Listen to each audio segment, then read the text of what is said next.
সকাল সকাল ঘরের সামনে কে এসেছে চলো তোমাদের দেখায়। উনি তো চা খাবেন না, তাই 4টে বিস্কুট নিয়ে দিয়ে আসি, আর ঘরে ডেকে এনে বসাবারও কোনো উপায় নেই।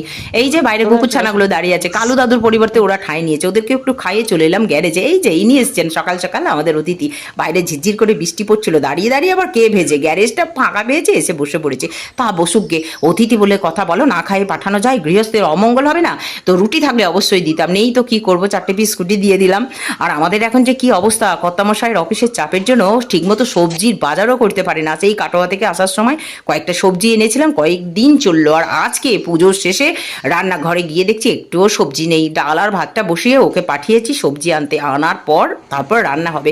আর এই জানো একটা কথা বলি তোমাদের, যখনই বাড়ি যাচ্ছে আমাদের ওই মিনি গার্ডেনটার কি অবস্থা, বেড়াগুলো ভেঙে টেঙে একাকার করে দিয়েছে।